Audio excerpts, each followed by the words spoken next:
everybody, welcome. My name is Kirsty Davies-Chinnock. I'm the Managing Director of Professional Polishing Services.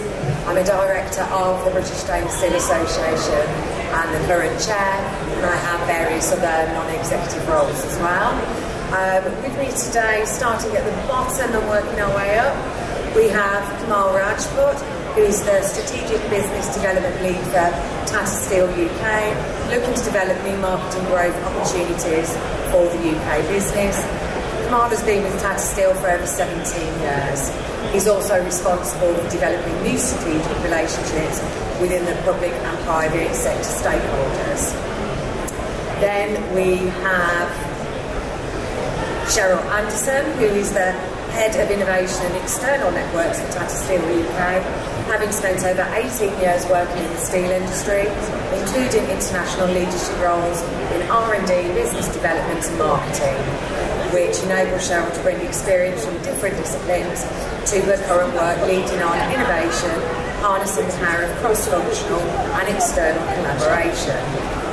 And then we have Sophie Fatoba, who is the Chief Operating Officer for ISSB, who are the International Steel Statistics Bureau, and they are a leading supplier of global trade data with over 40 years experience in the steel and raw materials industry. Sophie first joined as a data administrator 21 years ago, progressed through managerial roles within the company, and has been their COO for the last 4 years. And next to me we have Ibbotson, who is an Area Human Resources Manager for Tata Steel UK, and Tuesday joined Tata Steel as a Human Resources graduate after receiving her MSc in Human Resource Management from UWE Bristol Management School, and she was recently promoted to the Area Human Resources Manager role, and she is a diversity, inclusion and equity activist. So there we go. And we're going to talk about women's experiences in the metals industry. This is going to be fun. Right, let's dive into the most headlined role, the gender pay gap. It's there, it exists, it's going to take decades for it to go away. Why is it there, and who's had experience of it? Let's start with you, Sophie, if you'd like to lead on this topic. Thank you. I think it's something that, speaking to people around me and in our workplace, being in the steel industry for the last almost 22 years, whilst I think the biggest change that I've noticed is when you turn up to anything, and 22 years ago it was a very male-dominated area. The women were generally there to welcome you, to offer you tea and coffee, and to smile. And I think it's brilliant that you come here, places like today, and to see so many women here, but I definitely think the pay gap isn't as we would expect it to be. There's certain things that women are expected to just accept. Within my company there was an example with my previous CEO where he came to me and he said, I want another gentleman who worked with us I'm going to give him a pay rise just so that he looks more senior than you. And I was very fortunate that when he left, we changed the way our company operated, and the first thing our board of directors did was rectify that. And I'm very lucky to be in a position now where the men that are managing our company really are pro-women and, equality and that respect for us. And it was just accepted before, and if I'd argued that, I probably would have lost my job. Does anybody else have any similar anecdotal evidence, or have you all been lucky working for companies that haven't had a gender pay gap?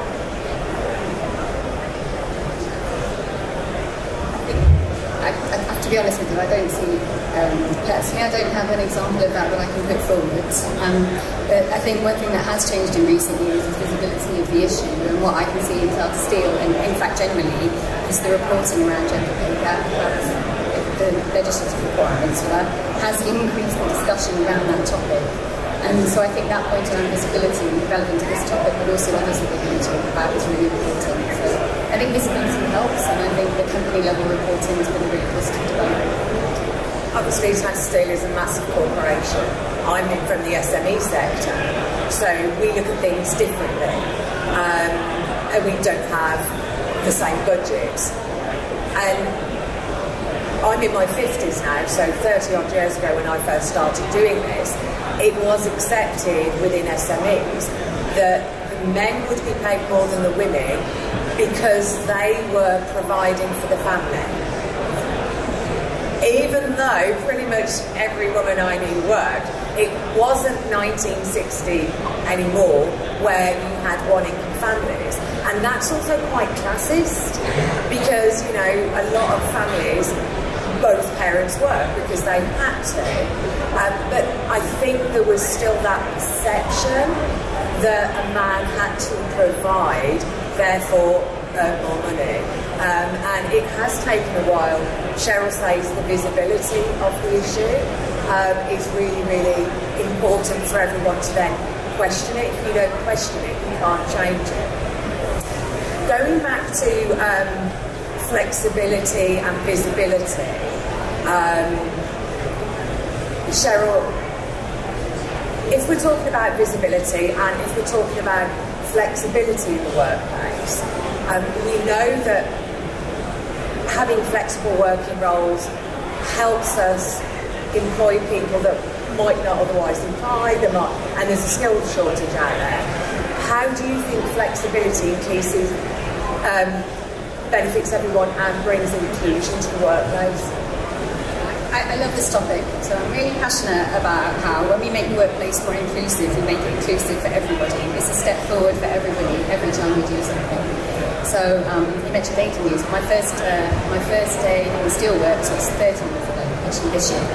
And I remember, slightly different subject, just to lead us into it, but I remember going and picking up my PPE. You can't see because I'm sat down, but I'm 5'1". Standard PPE is not really fitting me. But the people that helped me out on site were some of the shorter men who told me where I could go and get it tailored so I could actually get PPE to fit me. So being flexible, having the right kind of, and that's something I'm working on right now actually, is having the right balance of PPE for all kinds of different shapes and sizes, but yes, it involves bringing in a women's range of PPE in our company, and I don't know if there's any women in the audience who struggle to get, there are some not doing, thank you very much. Yeah, finding PPE to fit is a real challenge, but there's also challenges for men, and it's shapes and sizes we're talking about. So, but coming to the point around flexibility, you know, I've worked as a line manager, had men and women working for me, and I remember a conversation with a woman in my team, and I just joined the inclusion committee steering group in Tata Steel, and I was asking around, you know, what do people think we should be focusing on? And she said, well, you know, I've come from another country to work here. Obviously, I'm a woman in the industry. I'm also a mum. And actually the biggest challenge I've got in this, you know, if you're asking me, is being a mum, and the flexibility, not just the formal flexibility that, you know, the law requires, but, you know, that more day-to-day flexibility, understanding and empathy from colleagues around why we might need to leave early, finish late, do that kind of thing. It's really important to her. But likewise, it was important to the man on my team that became a new father. And beyond that, I've got colleagues and I myself have benefited from flexibility when looking after other family members. So I see that flexibility, but inclusion in general, drives conversations that we can all benefit from. And yeah, I think that's maybe something a positive that we should grow. Just a second, we had another example recently. We ran a women's health webinar in Tata Steel. It was brilliant. There were hundreds of people on the call, mostly women, but some men too.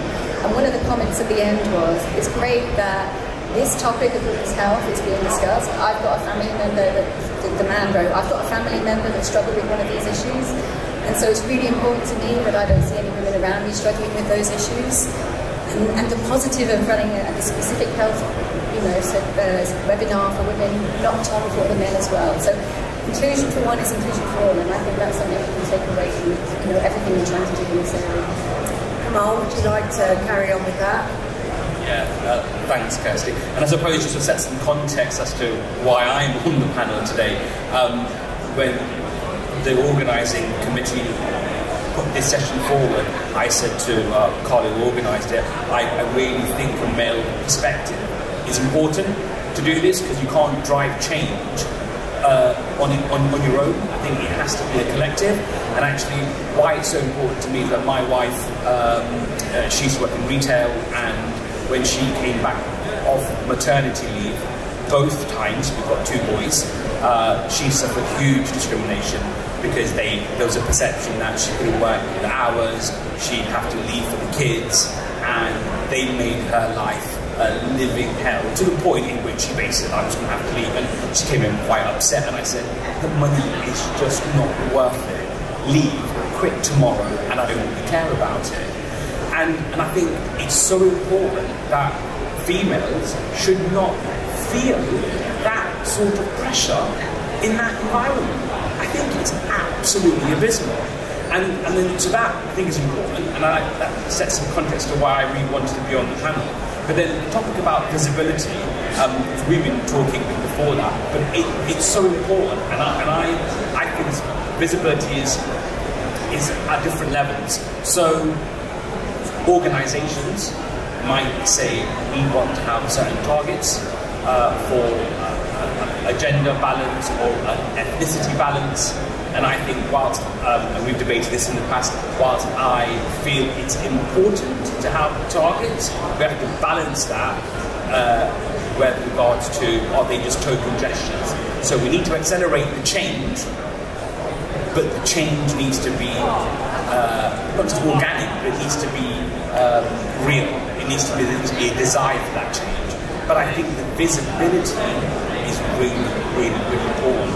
And I think Kirsty, you touched on the fact around flexibility. So I think for me that covers and encompasses working practices, recruitment methodology, targeted, a specific focus on trying to attract not just gender balance, but also ethnicity balance and other balances around disability, sexuality, all of those sort of things. Some of those are visible and some of those are not. And I'm not saying that it's an easy answer, but I do think particularly larger organisations like ours in manufacturing, in the metal sector, I think personally do need to take a bit of a stance and actually be a little bit ambitious and bold. Although I recognise that's not easy and that's challenging, but actually if we don't face that and if we don't challenge the norm and the status quo, then who will? But I think it's such an important thing. I think it's one of those things where nobody's going to get it right straight out. We can't sit here and go, these are 10 answers, and that's going to make every company work really well and inclusive, and everyone's going to love going there, and there's going to be no issues. We know that's not going to happen. But by raising the questions, talking about it, coming back to the visibility that Cheryl mentioned, that we are questioning this, because we want to be better, and we don't want to be better just because we should be. We want to be better for practical reasons. One, it makes it a better place to work for everyone. That gives better staff retention, better staff engagement. More inclusive companies are more profitable because of the engagement. People have different conversations. Everyone thinks differently. That means you're trying new things. And it also means that when it comes to attracting the next generation into the company, you've got a wider pool to draw from, and really talented young people who want to come and work for you, because they have different requirements or a wish list for the job than I do. Don't you choose, Debbie? Very well fit. Yeah, so I think before we get into that, I just want to make one observation, and that's that we didn't plan those personal stories, but how powerful that all 3 people, or probably 5 on the panel, have got a personal story about how inclusion or exclusion has impacted them. And I can bet that half the people in the audience have also got something similar. So I just wanted to say that we didn't plan those personal stories, but that's something that I've just noted. But yeah, back to attracting younger talent into the business. So I think where we need to start is understanding, as you say, the expectation that younger people have going into the workforce. So, you 30, 40, 50 years ago, the expectation was you'd go into a job and you would have a job for life, you had job security, and you could provide for your family, whereas that's completely shifted now. We don't go into a job and expect to be there for the rest of our lives. We go into work and we expect to be valued, and we expect to be heard, we expect to have a voice, and we expect to be included, and most importantly, we expect that for all of our colleagues as well. It's no good if there's just me that feels included, but if my colleagues don't feel included, that's going to impact me as well.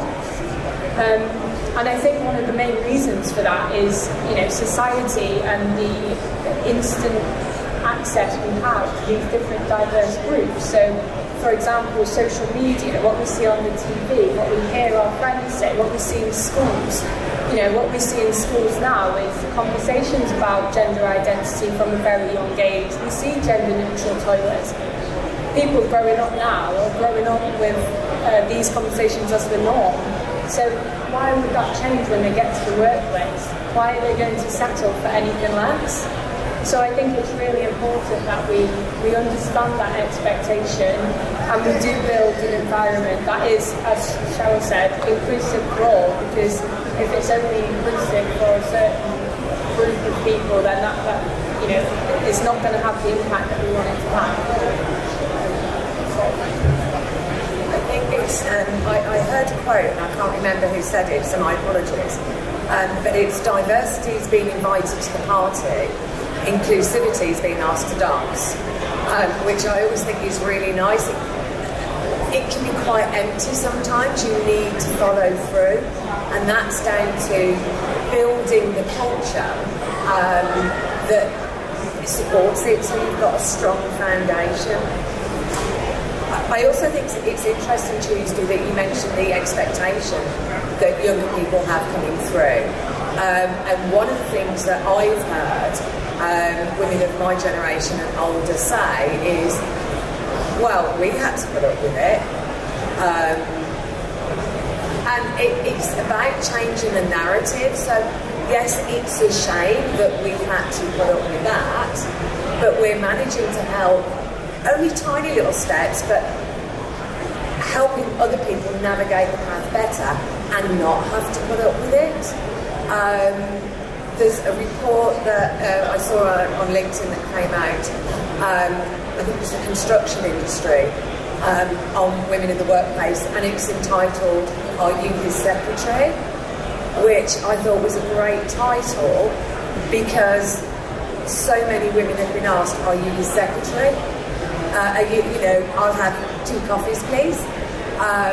Going through, and it's how that is changing, and it's changing for the better, but there are things that you'll see that you think should be changed, but that I can't see, because I've seen it for so long, I've gone, sort of like sexist blind, if you like. Yeah, please. So, I've spoken about this in our previous discussions, but yes, there's newer generations coming through that are having a completely different experience to some of the generations already in the workplace, but what we really need to consider is that this isn't just a magical generation that are going to come into the workforce and be completely unscathed by discrimination. Or they're going to come in and we just need to wait for them to join the businesses, and we'll be inclusive, because there's so many things, and we were talking about this yesterday. To do that would be really dangerous, because, as I say, they're not a magical generation that are going to come through and fix your organisation. There are things we need to do today that is going to then enable those people to come into an inclusive environment and be their best and reach their full potential, and give value, add value they've got to give to your organisation. Would you like to carry on with that? Just to add on to that, and I think you mentioned it, Kirsty, I think culture is such a key metric actually about how you want to adopt and deploy change, and at the pace in which you do it. And I think that by having a culture and the mindset that you want to change, that's got to echo through the organisation. And to give an example which is not sort of business related, but within Tata Steel, health and safety is absolutely the number one priority.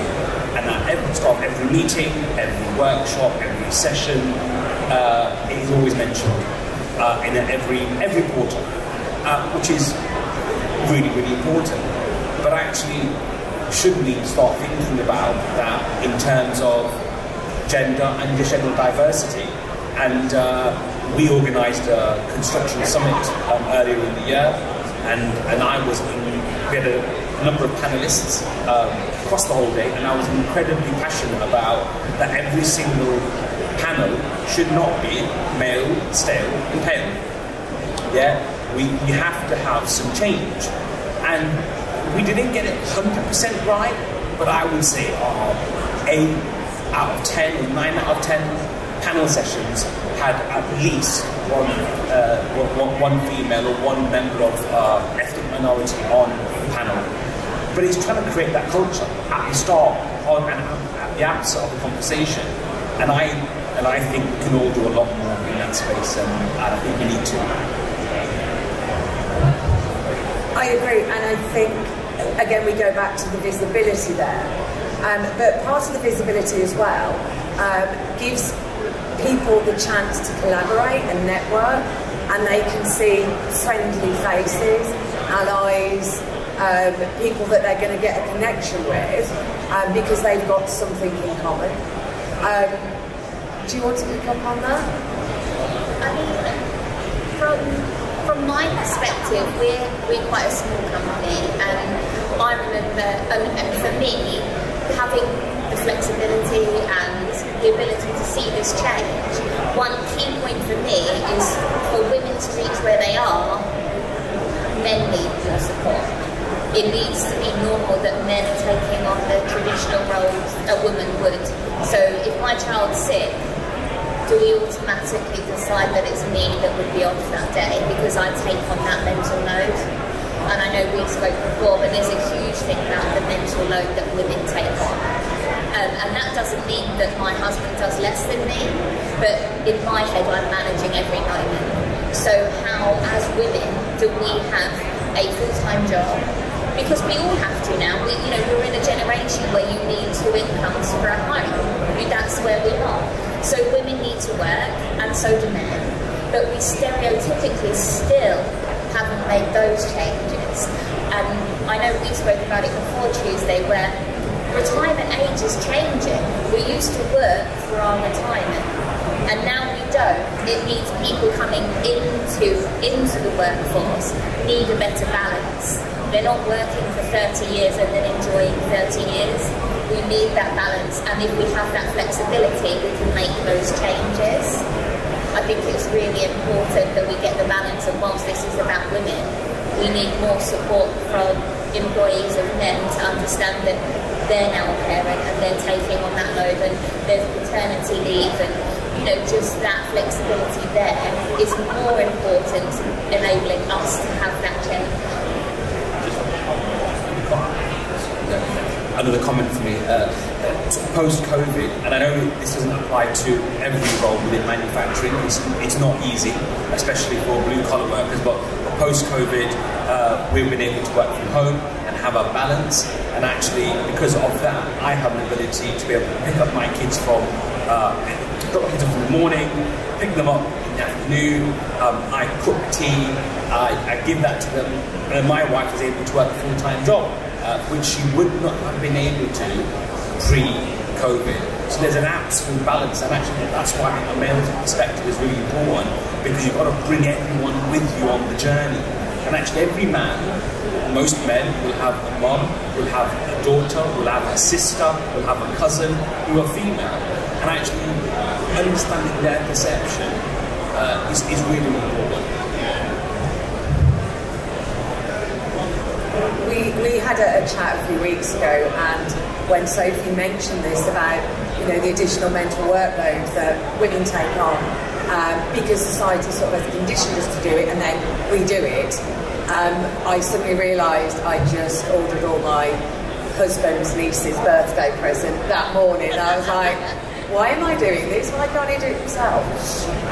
But talking about post-COVID and how some of the working population, because Kamal knows that's my soapbox, can have flexible working and work from home, really has benefited. And if we compare it back to the 1970s when I was a child, my father used to leave work on time. He used to leave at 5 o'clock. He would go in to work at 6 o'clock the following morning, but he came home at 5 o'clock every night on time to have dinner with the family. And he had stick like you wouldn't believe. Going off, lunchtime already, part-timers, but he was there 3 hours before them in the morning, but they never saw it. So it's about recognising this start early, finish on time, or finish early, benefits everybody, the job's being done, and there's not a one-size-fits-all for everybody.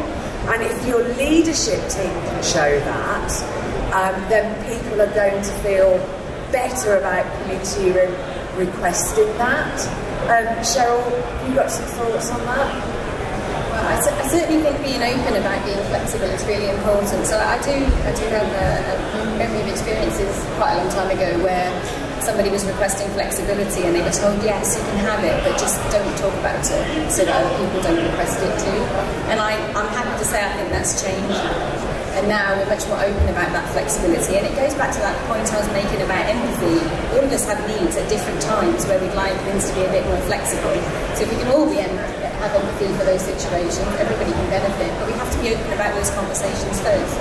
And also I think senior people living in time and saying to people, don't put on your out of office, I'm on holiday, but if it's urgent, please call me, these kinds of things. You know, when you're out of the office, you're out of the office, we'll handle it.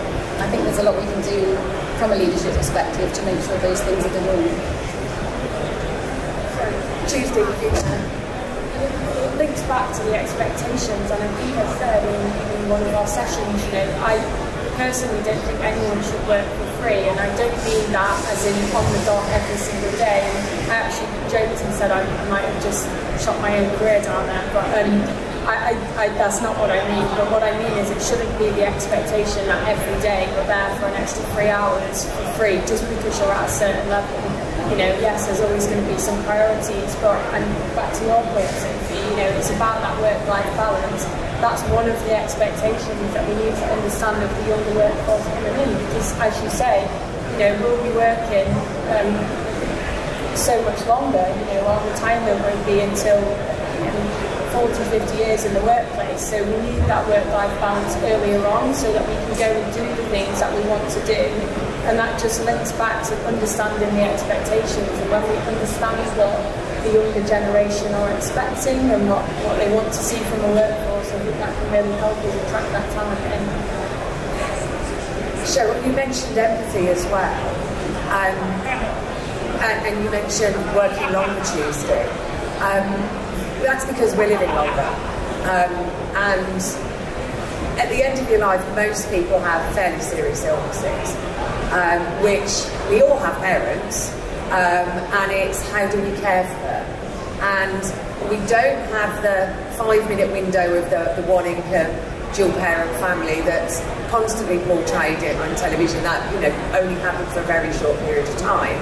But somebody has to do the hospital appointments. Somebody has to do the doctor's visits and the chemists and seeing them and having the phone calls when they're confused, as says the woman with parents in their 80s who set their burglar alarm off at 10 past midnight the other night, and then it rang me, and then they proceeded to talk to me for half an hour about it. Bless them. And all of these come with additional stresses and strains and pressures, as well as working full-time, possibly having a young family. People are having children later. I didn't, so I can ignore my son because he's grown up. How do your colleagues, do you talk to each other about the, you know, issues when you've got parents to care for? Are companies listening about the fact, I've got to go to this hospital trip, do you have to use holiday? Can you be flexible? How do you see that? Because it's something we're all going to go through. Maybe just a perception from my own view. I think over the past, certainly post-COVID, but actually even before that, I've been very fortunate personally to have an environment of colleagues where it's actively encouraged to have that conversation, either in a small group or in an intimate role with colleagues on a one-to-one basis. And I think the one thing that Tata Steel do very well is that mental health and well-being narrative, and it's mental health and well-being as just opposed to health and safety and general sort of fitness. So I think that's really important. But then circling back to some of the comments that Tuesday and Cheryl made also, I think we've spoken about culture, which I think is really, really important. And we've spoken about flexibility, being empathetic, and I think all of those things fundamentally enable us to attract better talent. Talent that's not just around younger talent. One of the things that we struggle with is around engineering resource, significantly, and we're hopefully going through a journey of change over the next decade or so, where we're going to need some brilliant minds, and those brilliant minds can go anywhere. So whilst this narrative and topic is about sort of gender balance to a certain extent, it's actually about trying to attract and create a culture that attracts brilliant people. And one of those things is around flexibility. Sometimes if you said to me personally, oh, £5,000 more a year, but you have to work 9 till 5, Monday to Friday, in the office every day, I would not take that. That's my personal view. But I think maybe I'm seeing some nodding heads in the audience. Maybe other people would feel the same. And I think that's a really, really important trait that large organisations like ourselves need to really encourage. Obviously, we all work in the metals industry, and several of us have been doing it a very long time, and hopefully the younger member of the panel will continue doing it for a very long time. So there are lots of good things about the metal industries. And one of the things I've found is allies. I spend the majority of my time working with men in my business and on boards I'm on. Quite often, for many years, I've been the only woman in the room. But that doesn't mean I've not been welcomed, I've not had a seat at the table, and it's my job to, shove a few of the Daves away and invite more women to the table, because they're always called Dave. Has anyone noticed this? I was on a board once, there was me, and there were 3 Daves. It's like there are more Daves than there are. This is ridiculous. But there are good things about the industry. We love the industry. I wouldn't have been in it 34 years otherwise. And it's great to see more people coming through. So it's not a metal bashing industry panel. It's, as we said back at the very beginning, it's about asking the questions so change can happen, hopefully a little bit quicker. Which brings me to another seamlessly. Have you got any questions for our panel? Because we'd love to open the conversation up to you. Any comments, anything you'd like to say? Somebody's coming to a microphone to you, Dr. Laura Baker. Thank you, Kirsty, and I don't have to introduce myself. Yeah, I'm Laura Baker, I work with Tata Steel. I find myself sitting here feeling a bit conflicted. I'm, on the one hand, intensely proud of the people on the panel and the voices that are coming out, and the work that my own company, Tata Steel, are doing in this space. But I'm also intensely frustrated at the pace of change. I've been in the industry a very similar amount of time to Cheryl, and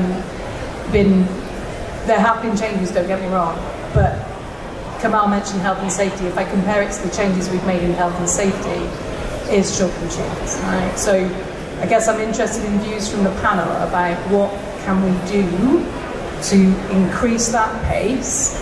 It is cultural, it is going to be difficult, but I really don't want to be sat here in another 30 years' time having the same conversation. It's been a great conversation, don't get me wrong, but I'm getting a bit bored of it. I just want to see some change now.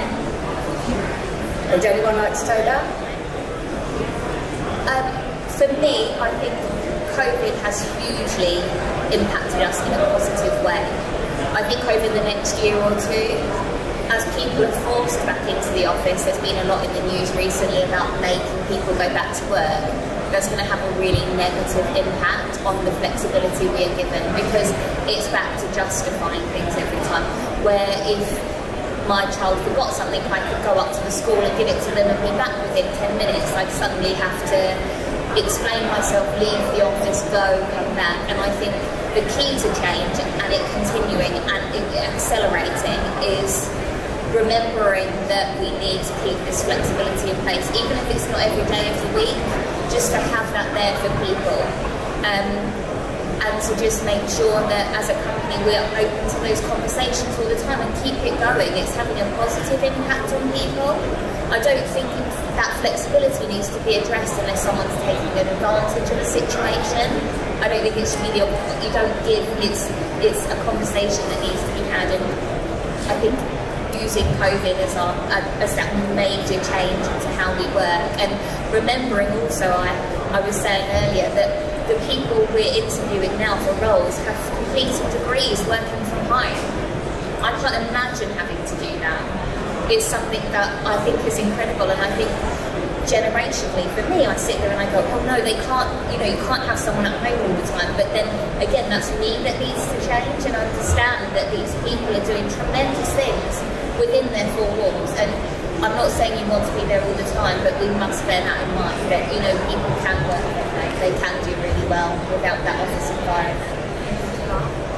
Yeah, I think and Tuesday and I, we've had this discussion often, and I think that a practical mechanism to do that is targets. I touched on it earlier.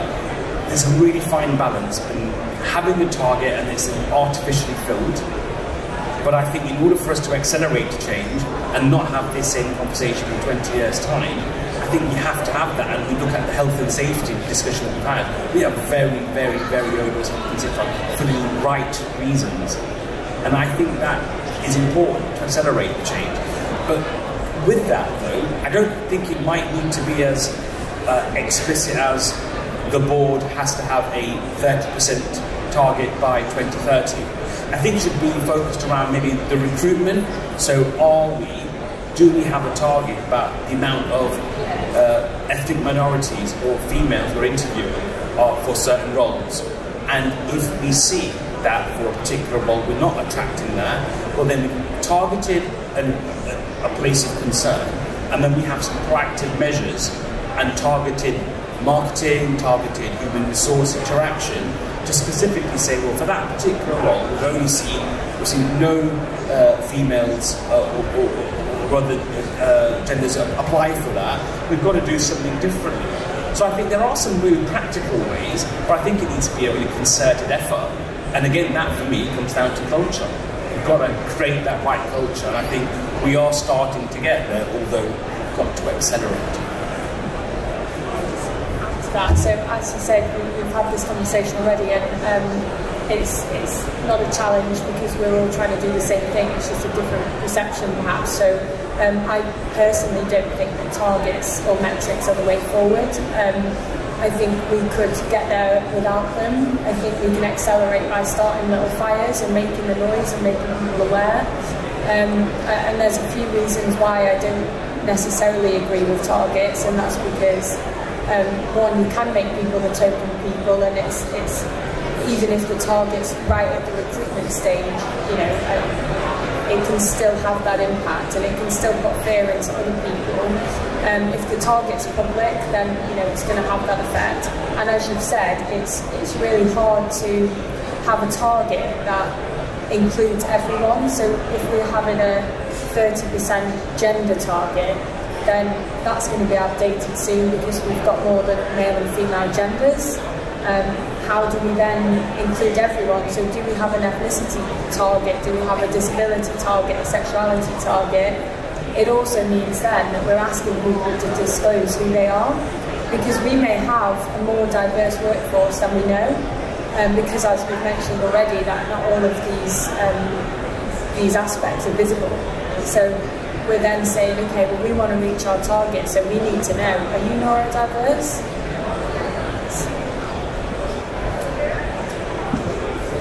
That's a topic that hasn't come up very much yet on the panel, which maybe addresses as well your point about acceleration, Laura, which is around the visibility of role models in our industry. So it's great to see loads of women in the audience today. And there are lots of women working in roles, and there's a bit of a challenge sometimes. Do we want to be held up because we're a woman working in the industry, or do we want to be held up because we're just good at the kind of job that we're doing as engineers, as leaders, as operators, whatever our role is? But certainly I remember early on in my career, when I was just joining the industry, trying to find female role models who were doing things in the industry that I was interested in doing. And it was, if I'm honest, at that time, it was hard to find them. So I even remember doing a kind of quiz for the end of year, like pub quiz we were doing, and we were trying to find famous female material scientists at the time to try and say, you know, name 3, and we were struggling, and we were doing the research with the internet. So I think there's more we can do, because we can't see it. A lot of people think, well, I can't do it. And there are industries where there's a lot more visibility of female role models at the top, and we're trying to do some of that in Tata Steel. We've had some podcasts focusing on women in the industry, which is great. But I think there's a lot more we can do. And I was at a conference last year, and I think it was the CEO of the Lewis Hamilton Foundation that was asked, well, what's the one thing you would recommend people do if you want to create more diversity? And he said, give up some space for a voice that wouldn't normally get heard. So I just wonder if there's an opportunity to get more female voices. It doesn't matter whether it's that level or that, you know, that team, they're normally in there. But if there's not a diversity of voices in a decision being made, and have a look around and see if there's an opportunity to create that. It can bring more voices to the table without setting a target. Just says, let's have another voice in this conversation, let's have another voice in this room, and see if that can create some more of that inclusive feeling that then normalises those discussions. Again, it goes back to culture that you mentioned earlier. Thank you all very much. Thank you for your question, Laura. Does anybody else have a question or a comment? Lady there. Laura Davies from Marshall Harmony Recruitment. I just want to echo on Kirsty's comment really with regards to SMEs, because it's great that the likes of Tata Steel and the bigger boys have got it with girls, you know, getting it right. But you know, I can absolutely say that it's not happening across the board, and it's really understanding how we get that message out there so that there is that inclusivity. You know, that there's things out there that people can relate to. Because you know, again, from Kirsty's point of view, there are too many Daves out there that do it their way, because it's the way they've always done it, they're not going to change it, and it's how we get to those sorts of people. So I can comment on that, obviously not from an SME, but one of the things we've done at Tata is shift our focus. So when I first started, we were very much focusing on, okay, let's increase diversity, and then that's problem solved. Great, more women, more people from different ethnic backgrounds, and we've really shifted to inclusion and diversity. So we're trying to get the feel of the business, and it was one of my points linked to metrics earlier. Yes, okay, you could have a board that's, you know, fully diverse, but if it doesn't feel good and people aren't included and they're not valued, or only the majority are included and valued, it doesn't matter what diversity stats you've got. So that's one of the things that really helped us. And again, it takes away that paranoia and the fear then from the Daves of the world, because they're not worrying about their job because we need to reach a 30% target to get more women in. So it's bringing them with you, it's explaining and building the awareness that inclusion really is for all. It's allowing them to go pick up their kids, and as I say, by shifting that focus to inclusion, I mean, we've changed all our comms to inclusion and diversity, and that's the stance we're going with, and that's really helped us, from my point of view, accelerate our journey.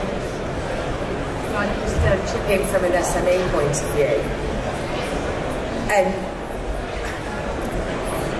there are different ways to do it, and you can have conversations with people, and I have frequent conversations with some really, really great guys in our industry, and they will go, well, you know, it doesn't matter to me which way anyone buttons their shirt, or, you know, what their ethnic background is, it makes no difference whatsoever, and then everybody in their office looks like them, and I believe them, and I think part of it is fear. It's fear of changing slightly.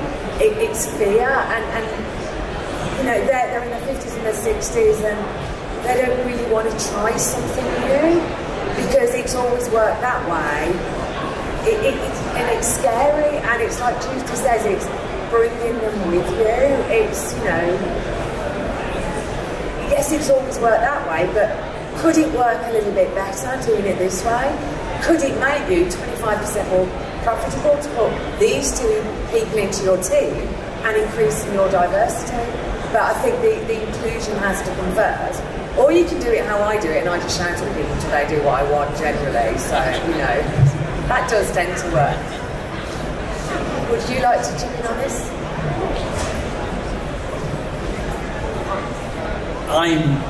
I think there's two ways to do it. I think there's a carrot and a stick approach.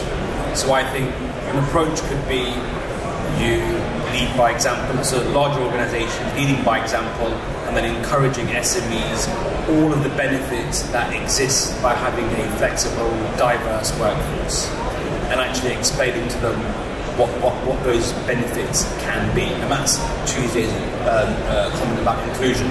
So that's the carrot approach. Well, then there's the stick approach to say if you're a large corporate organisation where it's really important to your image that you associate with other organisations that share the same sentiment, and we are not going to do business with you unless you have a diverse workforce or you have a diverse sort of group of stakeholders. And actually, when it comes to pounds, shillings and pence, if it means you don't win some work because you don't have what your client needs, well, I think that might change people's minds. But that's not going to work for everyone, because you might live in an area of the world where there isn't any sort of ethnic minorities in that particular region, so it's a fine balance. But I think there's a carrot and a stick way of doing it. But I think it all comes down to culture, your organisation, particularly the larger ones, and how they can then cascade that message to SMEs within that particular sphere. For us, is within the metals sector.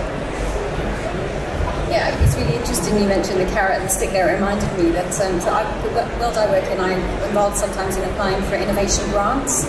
And what I've noticed more now is that in terms of winning grants around innovation, there is a focus on what's happening in terms of inclusion within the organisation. So there is some evidence that even the government, those kind of grants requiring inclusion.